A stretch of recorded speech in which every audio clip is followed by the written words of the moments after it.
For this is the covenant that I will make with the house of Israel after those days, saith the Lord. I will put my laws into their mind, and write them in their hearts. And I will be to them a God, and they shall be to me a people. And they shall not teach every man his neighbor, and every man his brother, saying, Know the Lord. For all shall know me, from the least to the greatest. For I will be merciful to their unrighteousness, and their sins, and their iniquities will I remember no more. In that he saith a new covenant, he hath made the first old. Now that which decayeth and waxeth old is ready to vanish away. According to the Holy Scriptures, Yahweh Shai, the Son of the Most High, is set to bring immortality to the nation of Israel, the elect, via establishing the tabernacle of David, as we talk about the second coming of who the world ignorantly calls Jesus Christ. He is coming to take down this current world ruled by Esau, Edom, and establish a righteous kingdom, which is synonymous with the throne of David. That's scriptural, which is a government that's going to run this world in righteousness. But now hath he obtained a more excellent ministry, by how much also he is the mediator of a better covenant, which was established upon better promises. For if that first covenant had been faultless, then should no place have been sought for the second. For finding fault with them, he saith, Behold, the days come, saith the Lord, when I will make a new covenant with the house of Israel, and with the house of Judah, not according to the covenant that I made with their fathers in the day when I took them by the hand to lead them out of the land of Egypt, because they continued not in my covenant, and I regarded them not, saith the Lord. For this is the covenant that I will make with the house of Israel after those days, saith the Lord.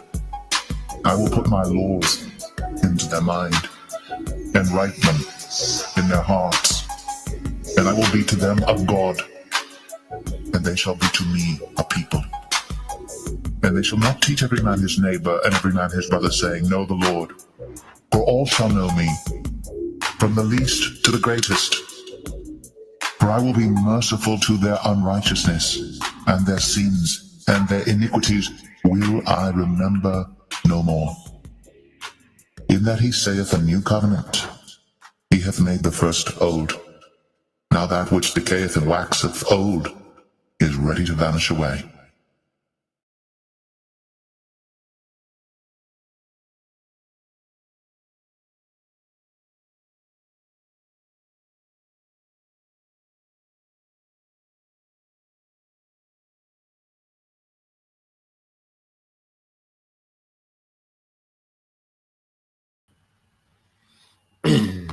All right. Shalom. First and foremost, I would like to give all praise and glory unto Yahweh, Bahashem, Yahweh Shai, Bahashem, Kakwadash. Double honors unto the apostles and the elders of GMS who rule well, teach well, being great examples to his younger brothers, and peace and blessings and salutations to the whole elect out there pushing his word in truth and in sincerity across the four winds in the name of Yahweh Bahashem, Yahweh Shai. Pushing to get up out of here. Shalom to the hopeful elect, the believers, the listeners who have came back to the obedience of the scriptures through faith in Yahweh Bashem Al Shai.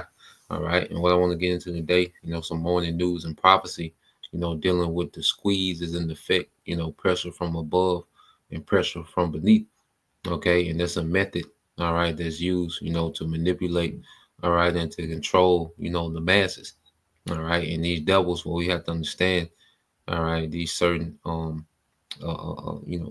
politicians and people in power, people, these major owners of these corporations and so forth and so on, they're all under the umbrella of the elites. Okay, these banking families that rule, all right, the earth. Okay, so what we see, the decisions being made as far as government, as far as policy, where they're meant to put a squeeze on the masses. Because what we're seeing now, that the devils, all right, going with, all right, the pressure from above and the pressure from beneath method, which I looked it up. All right, we go into these things in the scriptures, but when you go into this method, pressure from above All right, pressure from beneath or pressure from below. All right, it said the pressure from above, pressure from below method refers to a concept where external forces and internal pressures influence an individual's behavior and motivation. Okay, read this again. The pressure from above, pressure from below method refers to a concept where external forces and internal pressures influence an individual's behavior and motivation. Now, an example of that, okay, like now with these policies, okay, let's say you work for the government, a certain government, all right, agency, and they cut it, those cut their agency. Well, that's pressure from above. All right. So you're seeing decisions, all right, being made up top to cut particular, sectors of the government in which now people are unemployed. Well, what happens when those people become unemployed? Well, now, all right, all the overhead that they based off their jobs, okay, now it's causing to have effects on them in their household. Okay, and that's pressure from below. So now these decisions that's being made up top, even the tariffs, certain tariffs is having a ripple effect on the job market, okay, on certain industries, on certain business owners. And what's happening is that you're seeing pressure, all right, come from above, which means up top, the decision that's being made up top, all right, and it's having an effect below. So now people are being pressured from every side to where the decisions being made at top is causing eternal pressures from within, within the house and within their person, distress, desperation, anxiety, okay, panic attacks, and all these different things. And it's a way to control the masses, all right, and herding them into this new world order, pressure from all right, above and pressure from below. It says it's a way of understanding how both external pressures like regulation or standards, all right, tariffs, all right, the Doge, cutting jobs, okay, so forth and so on. And in it says and internal pressures like student perceptions of teacher expectation can affect an individual's actions. It's all about affecting the actions, okay, of individuals. Okay, and ultimately they want people to purge, all right, to delete each other, and ultimately they want people to be herded into, all right, this new world order.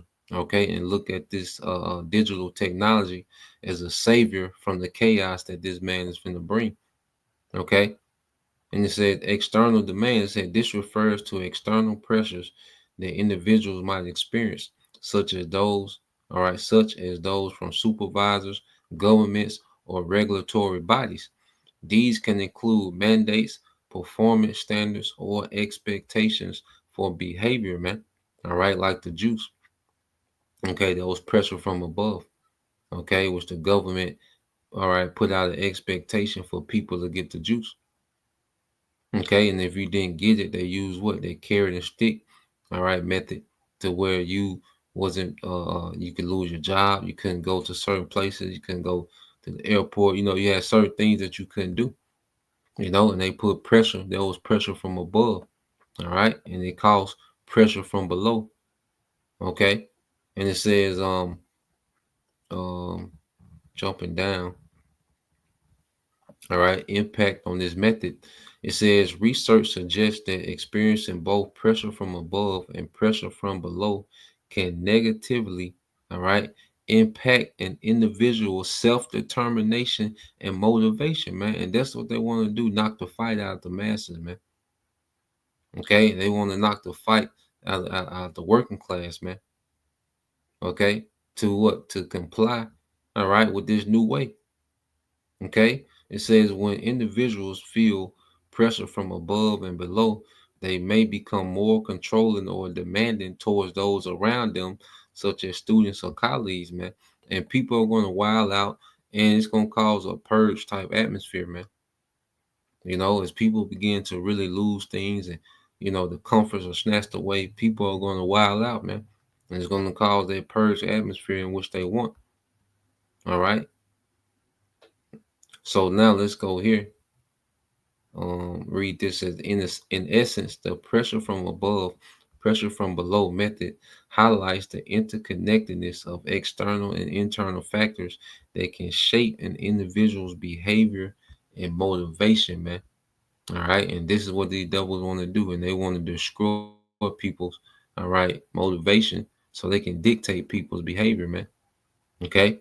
The inward will to fight. That's why the scriptures speak about salvation is going to be a fight, man.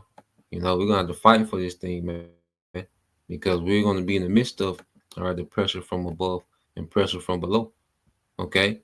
Go here and speak about the times that we're entering into, the signs of Yahweh Shai's return. Okay. Which this is Matthew 24.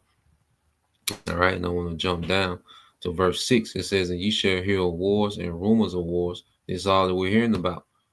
You got Yemen, and America going into it, the Israelis, and they still going into it with Hamas and Iran, and all these different war fronts we see opening up, Russia, okay, Ukraine.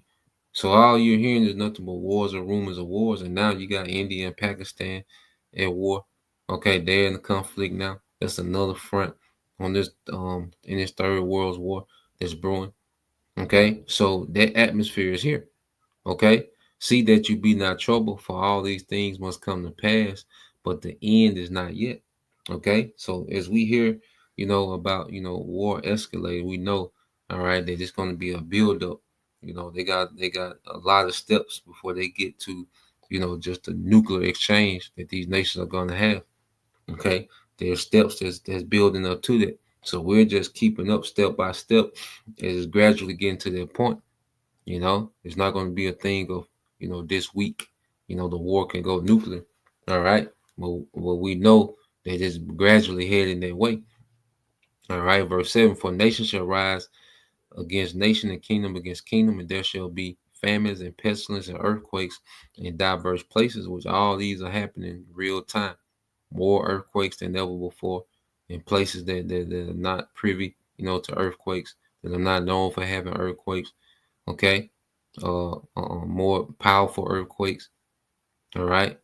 Food is getting harder to come by, whether people access to food is being, restricted, or people, can't afford food. Okay. So we're gradually going into famines, man. Okay. There's always some new threat of some, pestilence, some new disease. Okay. So all these things are happening, and we're just going to see them gradually get worse. All right. And become more frequent.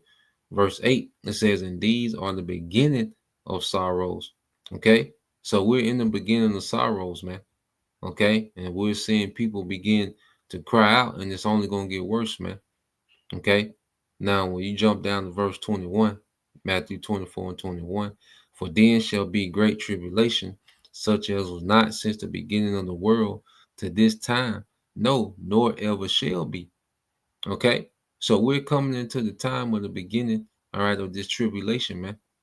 Okay. Which is the Yahweh Shai refers to this as the worst time, all right, since the world was created. This is the times that we're coming into. You see? So we're seeing that build up, and we're just following the build up to these times. Okay, now I got a few videos I want to get into. Now this one here, all right, it's the brother Elder Shaquat from down here in the Mississippi camp. Okay, it said Trump's tariffs are about to make it unbelievable for Eve. Okay, which this is just one of many things that's happening, man. There's so many things that's being affected, okay, by these certain policies that's going forth. All right, from the AI to the tariffs, okay, to you have the let's say the Doge, okay. You have all these things that's happening simultaneously, okay, and this is the beginning of sorrows, man. Okay, so we're gonna play this, pretty much Eve, complaining now about, most of their hair comes from overseas, and with those tariffs, all right, on that on China, which a lot of their hair comes from over there.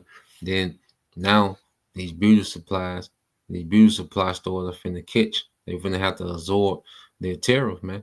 And right, and they're gonna absorb it and pass it on to the consumer. Okay, which we know the weave industry is what $1 billion industry, man. Okay, and these things are all being done intentional, man. All right, and see, the Lord has these things to gradually happen because hey, we're still in grace, and see, as people cry about these things, no one's talking about repenting. No one's talking about the return of the Lord. This place being judged. Okay, everyone just complaining about how they're inconvenienced. Oh, it's gonna get way worse than this. Okay, so let's play this. I just wanted to tell y'all that they told me at the beauty supply store, baby, that the hair about to go up at least $50 a bundle. Look like we gotta go over there. I hope it's not true, but I guess we gotta go over there and get it. Y'all talking about Timu and Sheen. Guess what else going up? Everything at the beauty supply store. Empire hair, pink lemon hair, edge control, got to be glued. Grandma not mad. Grandma just hurt.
Go to it. Since the brother got it going across the screen. All right. This is the book of Isaiah 32:9. It says, "Listen, you women who lie around in ease. Listen to me, you are who so smug." Okay. So this society, has pampered, the woman so much, especially the nigga woman. Okay, with all this, assistance, with a society that, doesn't hold her accountable. She's able to say anything. All right. She's able to get sympathy. Okay. She's able to have all these, safety nets for her poor decision making. Okay. And it has created a very rude and unskillful woman. Okay. So the nigga woman, all right, in her mind, okay, she's in a state of ease. Okay. Well, the scriptures is saying, "Listen, you women who lie around in ease, listen to me." And how do you listen to the Lord? Through the prophets, man. Okay, and that's why these things are gradually happening. Because there's still grace in Yahweh Bashem Al Shai. Okay, He's calling out still. Because as we're going to hear these complaints, all right, about some damn hair, which that's the scriptures say that's the glory of a woman, is a hair. Uh, 1 Corinthians 11. Okay, going into her glory being her hair, and that's something that was taken from her for disobedience, man. As men, our power was taken away. Okay, and when our power was taken away, which said the woman, was our glory, we lost it, man. We lost everything as men. All right, but we just got to deal. The thing now is to repent, humble down, all right, learn righteousness, and grow in Yahweh Bashem Al Shai. Okay, because there's nothing we can do, as men to get our power back until the Lord gives it back to us, man. Okay, just as women, there's nothing you can do about your hair situation until the Lord give women, all right, of Israel back their glory. It's going to begin with those elect women, all right, because most of these women over here in America, they're here to be judged, man. Okay, verse 10, it says, "In a short time, just a little more than a year, you careless ones will suddenly begin to care. Okay, and for the mass majority, it's gonna be too late, man. All right, because like I said, this society has cultivated, women, the modern woman, and especially the women of the tribes, to only care about themselves. Okay, that's the only thing that matters. Their decision making is for them and them in the moment. Okay, so here it is. All right, now that you have these things happening to where day to day is being affected, they're going to begin to care more and more. Okay.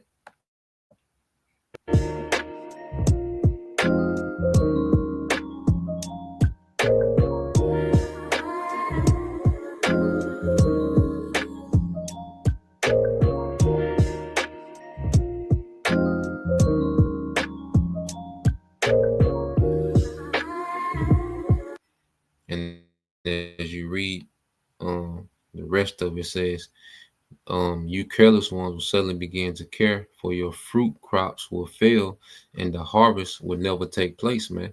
All right. And the fruits, okay, the perks of this kingdom, okay, that has been enjoyed, all right, by the nigger woman, okay, it's not going to come, okay, because it's going to come a time where simps ain't going to have the ability to simp, okay, because hey, these jobs and these markets are going to crash, man. Okay, it's gonna come a time where the government is not gonna foot the bill for your lifestyle. Okay, these things are gonna be snatched away. All right, and the way to get back to it is gonna be the sea hill, which we know a lot of nigger women are gonna take the sea hill. Okay, they will be at the front of the line. Okay, to get back to the perks and the fruits of this kingdom. Okay, he said, "Tremble, ye women, tremble, you women of ease, throw off your complacency." Okay, and there's no one that's more complacent than a nigga woman in this society, man. Because there's just so many safety nets. Okay, that's why she doesn't. This bitch don't even gotta think. She still be good to a degree. You know, this how cushion America has become. Okay, and it has made them extremely complacent. All right, but this tribulation time is going to hit them harder than anyone, man. The people that's going to suffer the worst in Jacob trouble is going to be the nigga woman, man, by far. Okay, because there's no one that's more complacent in this system, man. Okay, she has a whole system that backs up her foolishness, man. Okay, to where she can do things that the Israelite man couldn't dare do, man. Okay, but at the end of the day, the pressure from above and pressure from below is going to affect everyone. All right, and we're being conditioned to react in a certain way. All right, as the squeeze, is coming down. Okay, it says strip off your pretty clothes.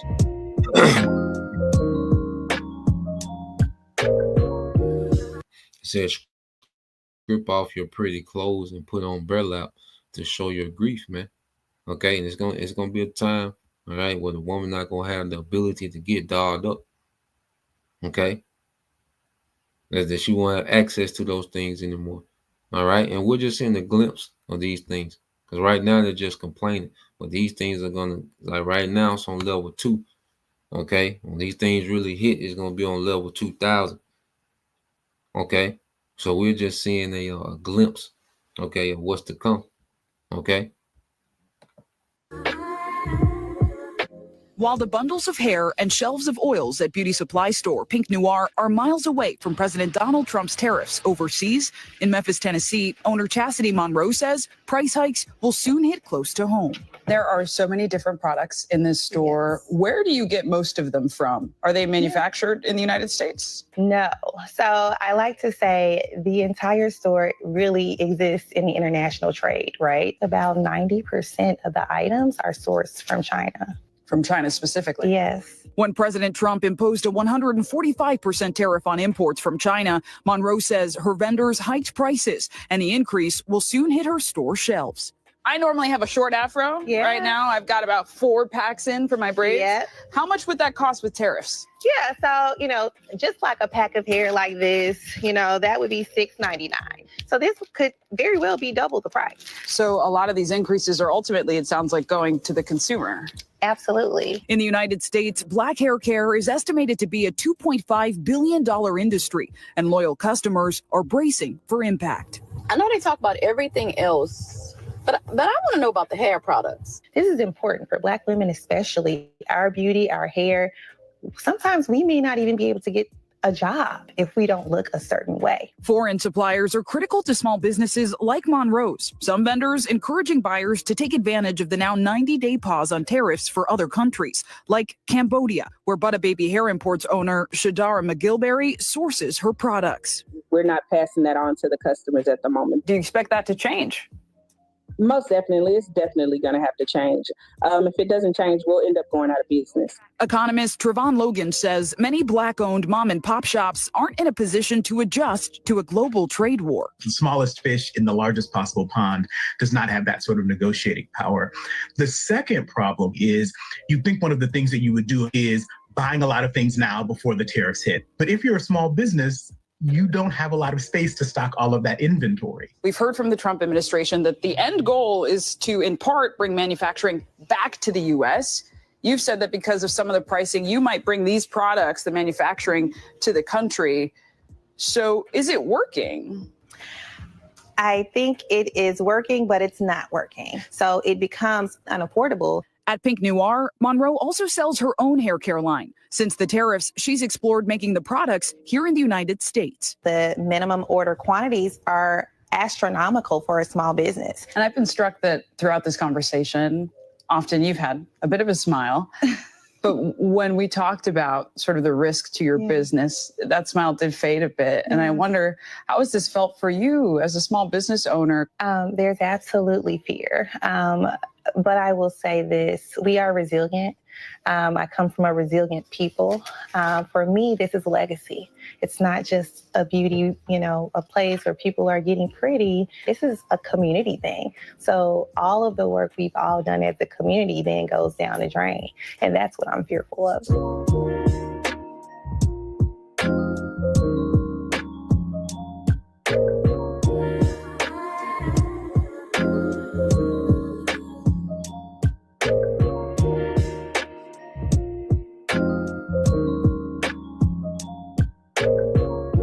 Talk about money. Right now, many businesses are feeling the pinch of increased tariffs, and that includes beauty products. Our News 19 reporter, Victoria Samuels, joining us right now live in the studio. Victoria, not my hair products.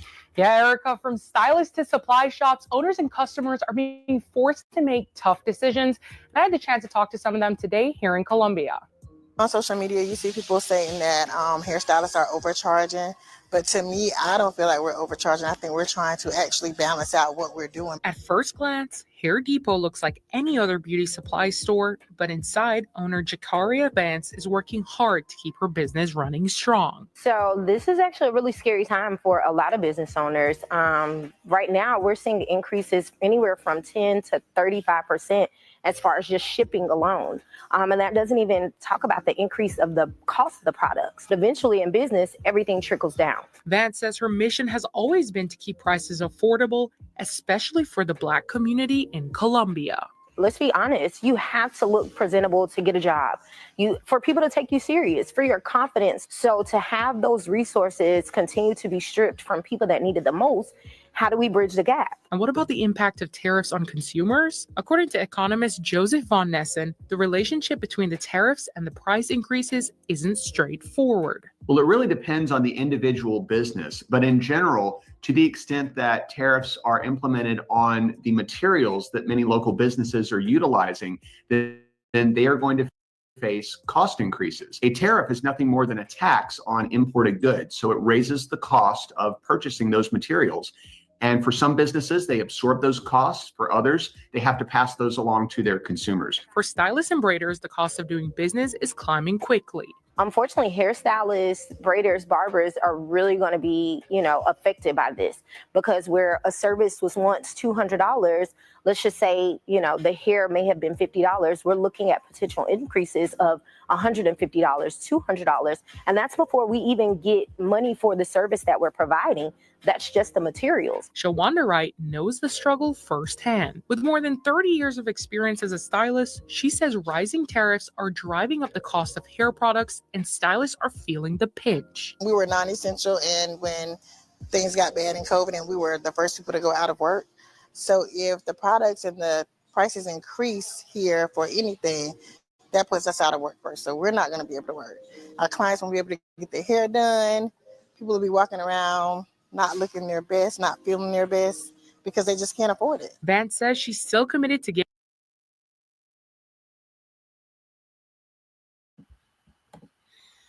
Yeah, so that's just the ripple effect, all right, that we're seeing, all right, happen, with these policies that's being made from up top, all right. And remember, these think tanks, that are running the data, the analysis, running the simulations of certain decisions that are made before they're made. They know these things, man. All right. And remember, this is all a controlled demolition, okay, of the American economy, of the American society. All right. Because a strong America is in the way of New World Order ambition. Okay. So there's a great sabotage that's happening, to America, man, externally and internally, man. Okay. As they're being set up for failure, in this war, okay, across seas. All right. The economy is being set up to fail domestically, man. Okay. Which is going to cause a global, all right, ripple effect in the economy. Okay. So let's go here. But as our people, because in times to come, the least thing that the nigga woman is going to be worrying about is some hair. Okay. But it just shows you how much people trust in this society and in vain things. Okay. This is Isaiah 31. It says, woe to the rebellious children, said the Lord, Yahweh Bashem Al Shai, that take counsel, but not of me, and that take cover with their covering, but not of my spirit, that they may add sin to sin. So why people, are so concerned, with this system, being up and flourishing, okay, they're constantly in their rebellion. You see, one thing that's never addressed amongst our people is sin and wickedness and rebellion against righteousness, man. And they've taken the covering of America, this system, okay, and think that they're going to be protected in some type of way. They're looking for the government to bail them out. All right, they're going to look for, some type of subsidies or stimulus check for small businesses, another PPP loan or something. Okay, but it's never to the Lord. All right, and the Lord has set up his counsel through the prophets, man. Okay, you see, this is good news for us, man. You see, and this is the perks of being in the spirit, all right, or believing and following in Yahweh. This is good news for us, man. What's that? John 16 and 20, which I get that. All right, we segue to another video.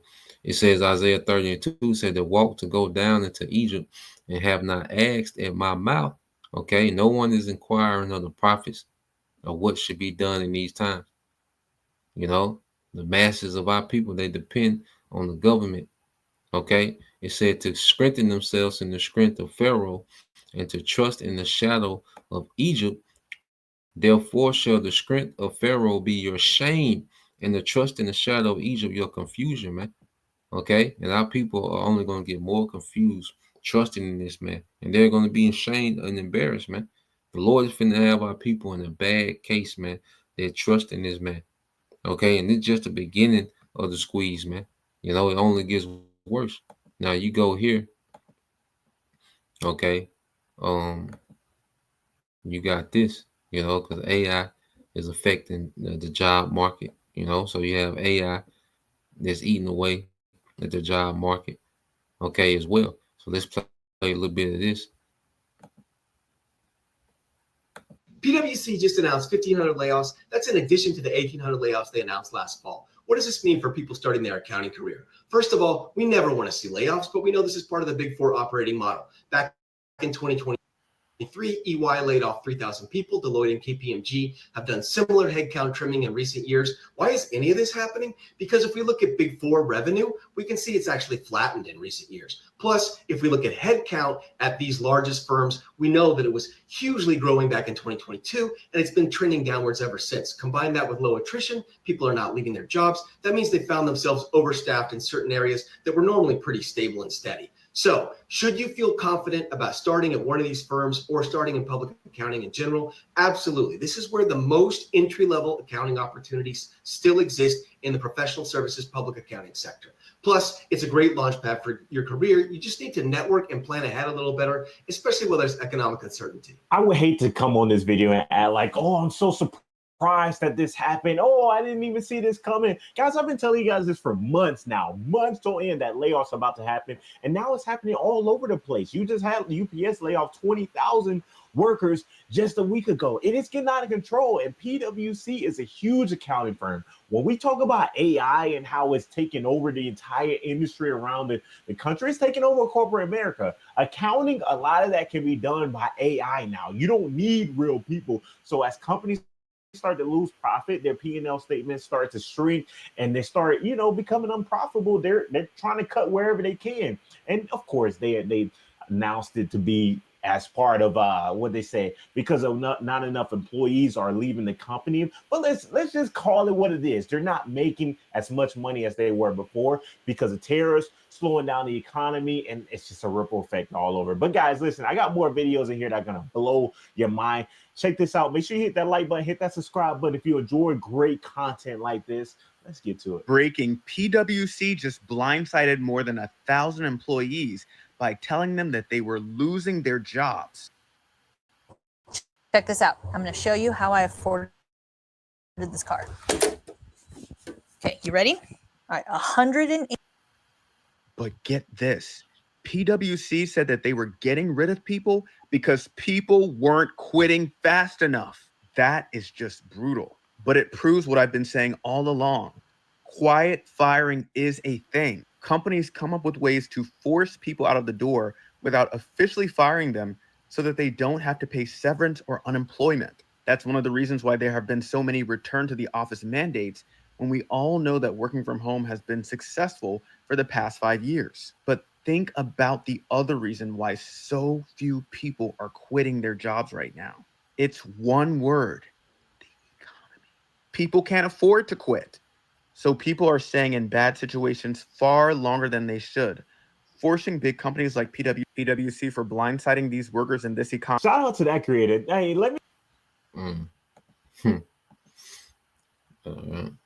So you see the effects, all right, of AI, all right, and how AI, is even causing, job loss. So you have the tariffs, okay, you have the Doge, all right, that's making cuts, all right, and you have AI. Okay, and all these things are just putting a squeeze, okay, on the masses of the people, man. Okay, and people are so desperate. It says people are saying and staying in bad situations longer than they have to, man. Okay, because you go into it, real wages haven't went up since 1978.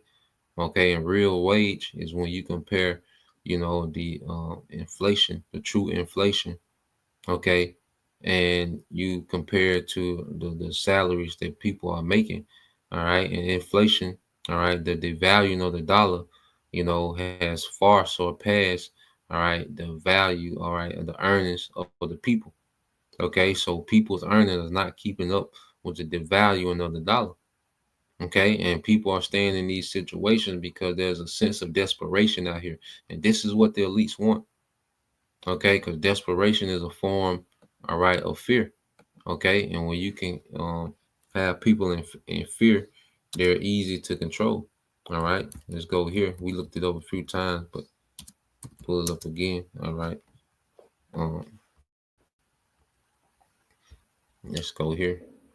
So you're creating these job uncertainties, these market uncertainties. The supply chain uncertainties. People don't know if shelves going to be empty or not. So you just create all these uncertainties, and this creates desperation and fear. All right, and people are going to want some type of stability. And what's going to be the stability that this devil presents, okay, is the sea hill. All right. But we know we have, okay, our stability, our rock, which is who? Yahweh Shah. Okay. When you go, let's go here. I'm gonna get that word, get that control by fear. Okay. Um, pull this up real quick.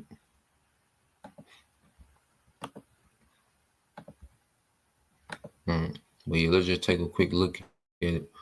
All right. It says control through fear involves using fear as a manipulation tactic to influence people's behavior, just like pressure from below, pressure from above is what? To influence what? People's behavior.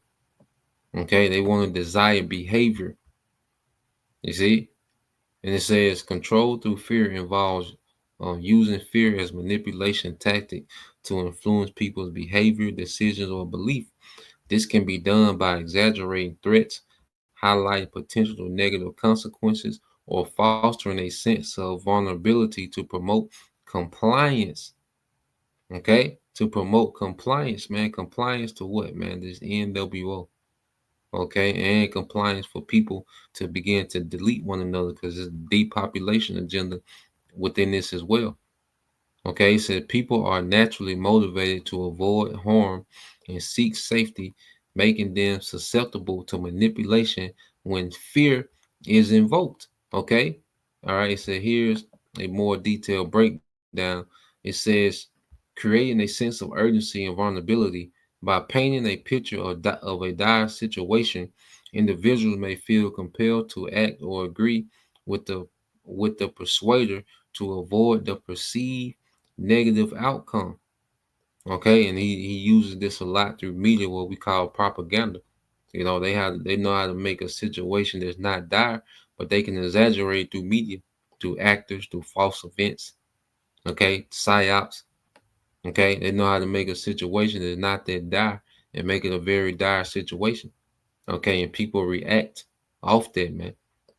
It says when others are seen to be fearful or taking action, it can create a sense of pressure to conform and avoid being left behind.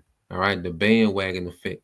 Because I remember me personally just hearing people saying that they weren't gonna get the juice, but then there's everyone around them, okay, at the job, at the house, the family started to get that juice.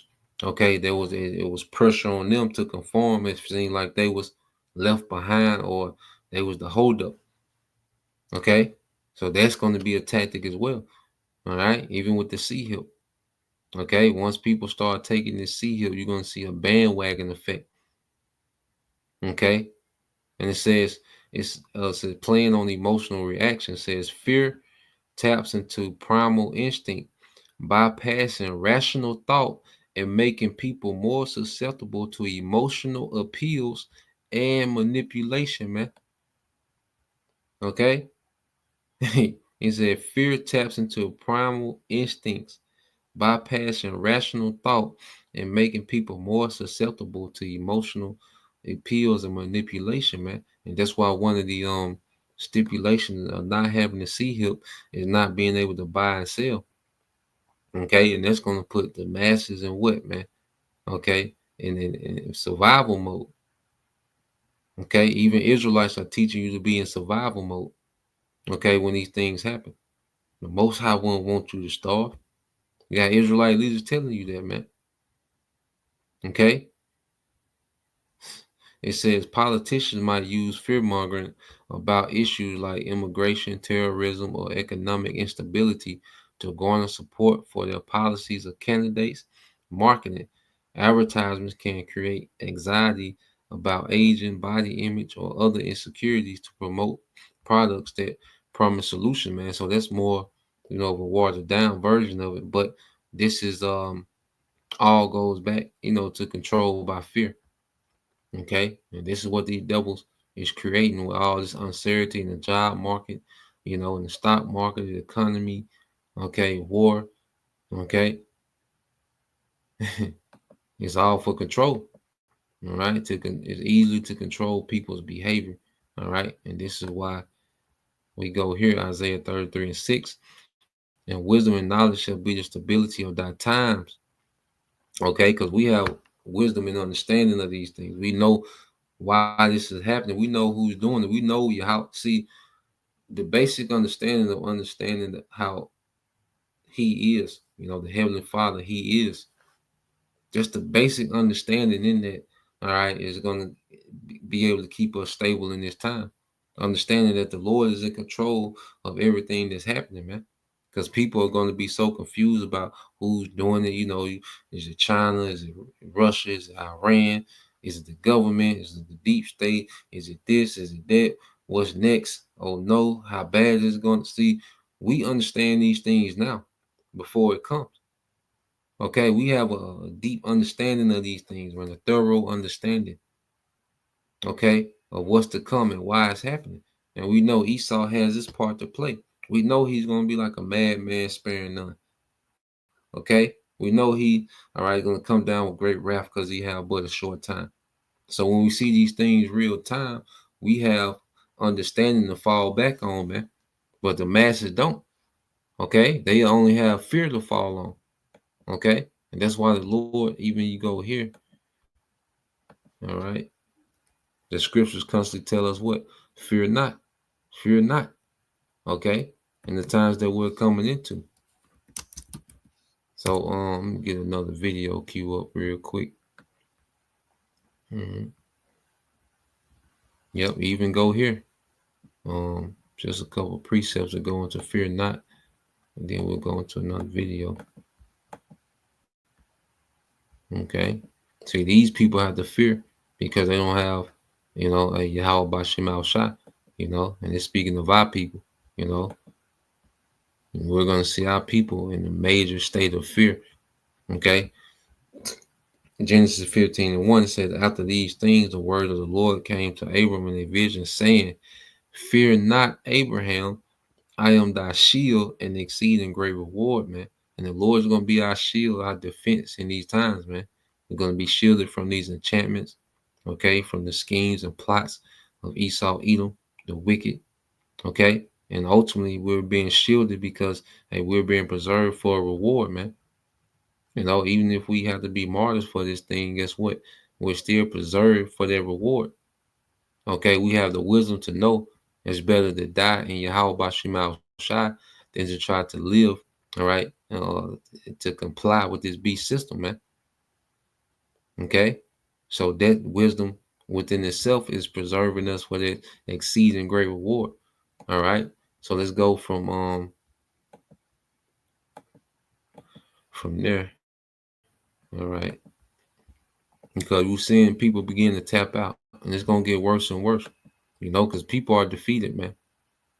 People are becoming completely defeated, and this is what these devils want: desperation, anxiety, no motivation. I was like, oh, 37 years until I retire. I could do this. I don't have a savings account. There's hardly anything in my 401k. I'm not retiring. There was no Affirm during the last recession. You're going to end up financing a pizza. Imagine defaulting on your house because you financed a pizza. But you're going to have to because we're so cooked. And people are going to be financing glizzies. There's going to be a glizzy bailout. Yeah, it's getting out of control, guys. And when you see that you can finance DoorDash and finance groceries at the grocery store, guys, that's when you really know that we're headed to dark times. And it's very unfortunate because so many Americans are giving up on the American dream. You got 401ks getting slashed. You got wages are getting slashed. You got mass layoffs. People don't even know where their next paycheck is going to come because the cost of living is just getting out of control, guys. It's so many things going on within the country right now. It's very unfortunate. And I'm not even trying to fearmonger, but Americans are truly giving up on the American dream, and even the job market, it's just falling apart. It's scary, honestly. If you just sit down and think about where we are as a country, and I continue to see MAGA over and over again, they're talking about, oh, it's going to be amazing, it's going to be great within the next few months. Hey, I'm still waiting to sit back and see what it's going to look like. I don't have a lot of faith, but hey, we'll wait and see. And it blows my mind to see that they're constantly, hey, we're great. The tariffs are the best thing to ever do. The tariffs are going to bring jobs back into the country. They're going to bring manufacturing. Hey, I don't see it. Where is it? Let me know in the comment section below, guys. Is the American dream still alive or is it dead in 2025? If you enjoy great content like this, make sure you hit that like button, hit that subscribe button. I got more videos in here that are gonna blow your mind. Check this out. If you've ever traveled outside of the United States, then you know that the American dream isn't what we thought it was. There is a heaviness that I experience immediately when I return back to this country after traveling. After witnessing in other countries how they live with so little, but they're so happy, it gets harder and harder to come back and exist in this capitalist society, because once you've experienced that taste, it gets harder to put yourself back in this box that the United States has created for us. Call me crazy, but I choose to believe that we were created for more than giving our lives to capitalism, and I believe that we are creative beings and we were meant to create and connect and have community and experience freedom and peace. And there's a reason that we're all sick, unhappy, and stressed and working ourselves into a hole. It's all creating this false sense of security, this, oh, I'm safe now. I have these things that I've acquired that are going to keep me safe. I feel secure now. The only certainty in this life is uncertainty. Like, it's... Man, honestly, fuck the American dream. The American dream ain't never did nothing for nobody but put them in some goddamn debt. You buy a house, you in debt. You buy a car, you in debt. You start a business, you in debt. You try to go to school, you in debt. You telling me there ain't shit we can do in this life to where a motherfucker ain't got to be in debt? Like nothing? And it's like, I know God intended for us to do more than just clock in and die. Because at this fucking point, that's all we doing. We barely making enough to survive, and we clocking in and dying. That's all the fuck. You know, I laugh because it's funny, but at the same time,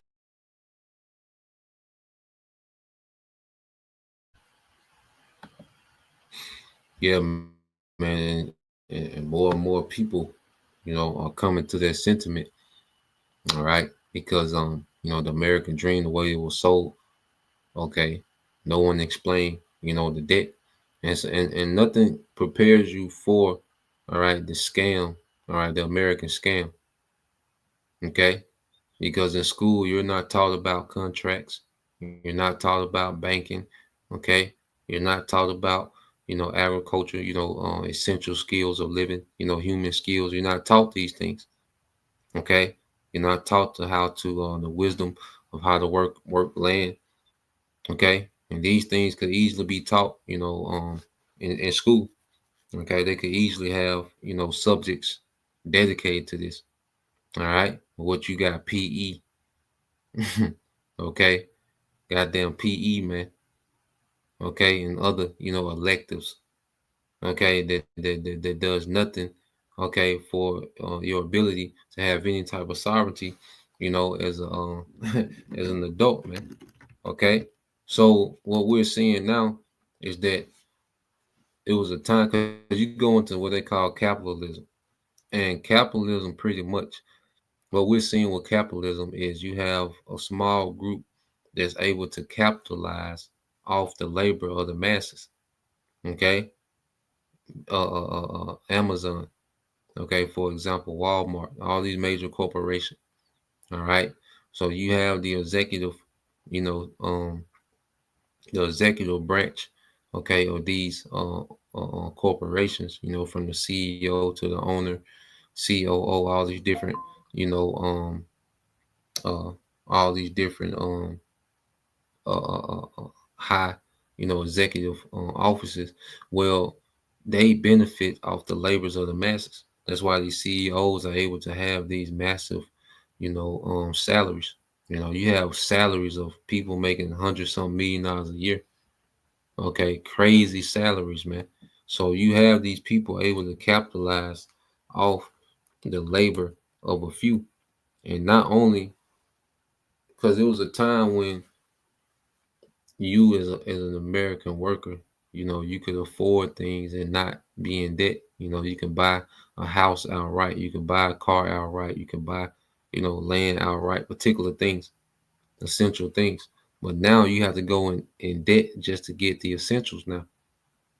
Now not only are your labor is going towards making them rich, all right, but your labor is making you rich while you get more debt to make other of them rich.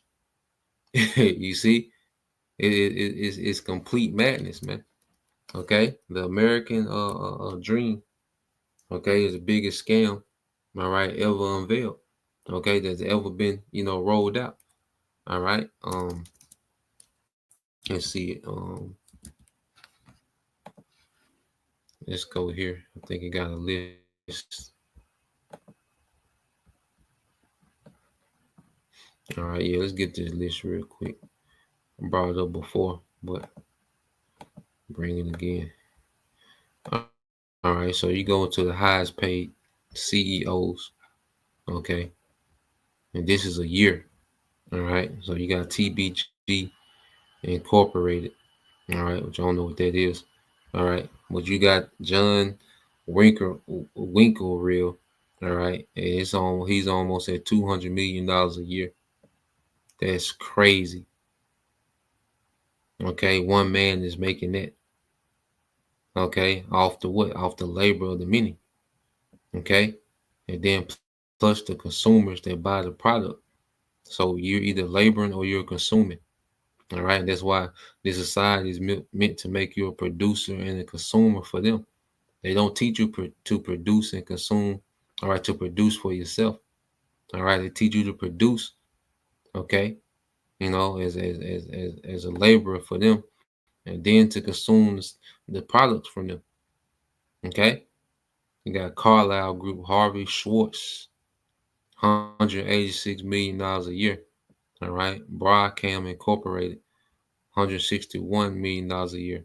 All right, Palo Alto Networks, Alto Networks. All right, Nikish Aru, $151 million a year. Okay, Kadi Inc. All right, $149 million a year. Okay, and you look at these, man. Blackstone's Incorporated, $119 a year. Okay, all right, even the Lyft. All right, this guy David Risher for Lyft, $78 million a year. Okay, and these devils, it's pages of it, man. Like it's just page one. Goddamn. You see, but this is how the capitalist system work, to where the money, all right, where the labor of the many, all right, benefit the few financially. Okay, and the many suffer financially. Okay, so you go here, got another video to get into. All right, the people, are, and then America teaches you that you're not successful if you don't have a certain car, if you don't wear this type of name brand. Okay, if you don't have this type of relationship, they dictate, which is nothing but a marketing. Because guess what? They tell you what success is, and then they sell it to you. You're not successful if you don't have this. Then they come back with a commercial where we got this, for sale. So they sell you false, success. That's why people buy things. All right, they cost a lot because it's a token of status. And they trying to fill that empty void.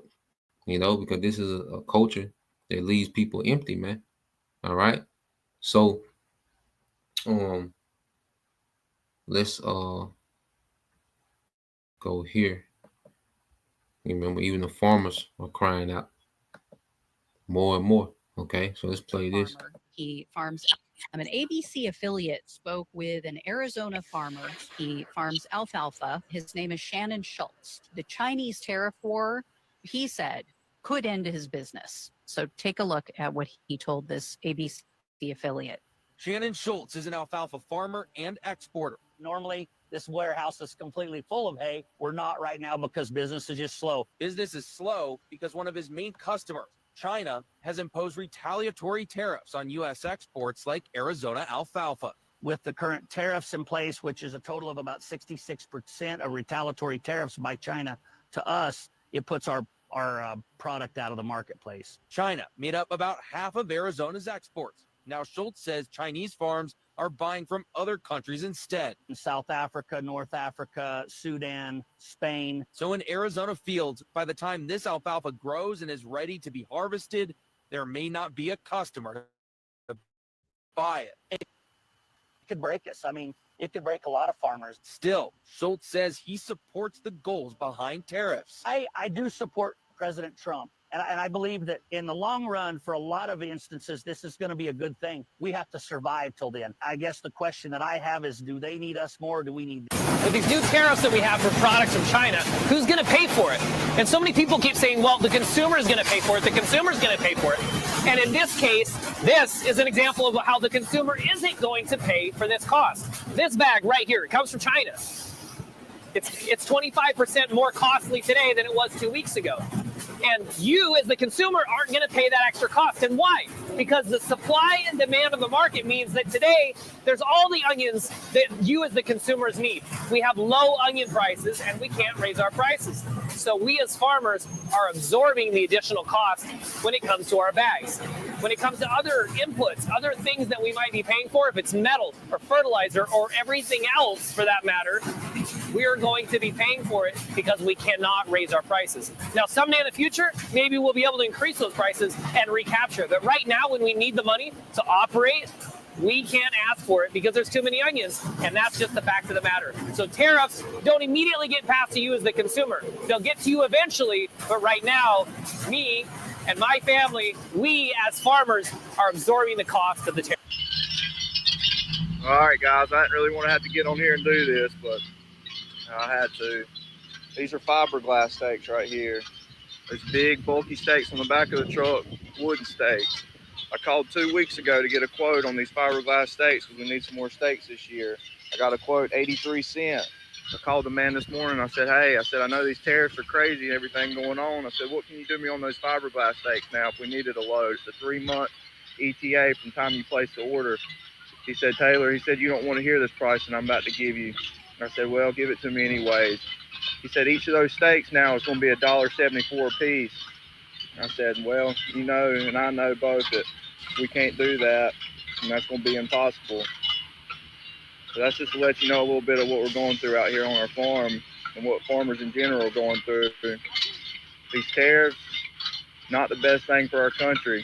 I voted for tariffs are not going to improve American-made products. As someone who makes hay, I'm going to tell you why.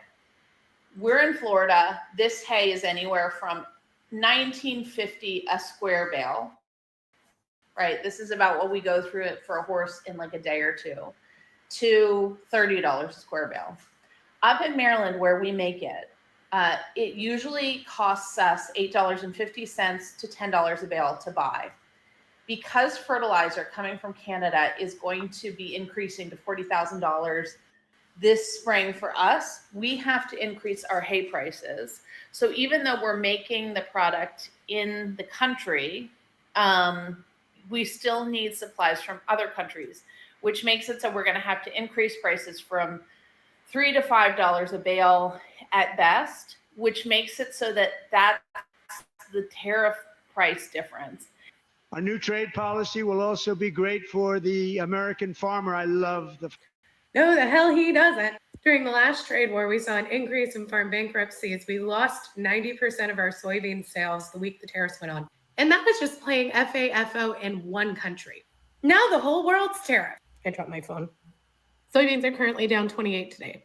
Corn was leaking lower about 5 to 7 cents, and now it's looking at like it's 2 to 1 penny across the board. Crude's down to $61.99, which means no drill, baby, drill. Live cattle are down 4, feeder are down 6. Hogs are down 3, cotton's down almost 3, and the dollar can't decide if it wants to be weaker or stronger. Trump doesn't love the American farm. He doesn't understand how terrible. I'm voting for Donald Trump for the...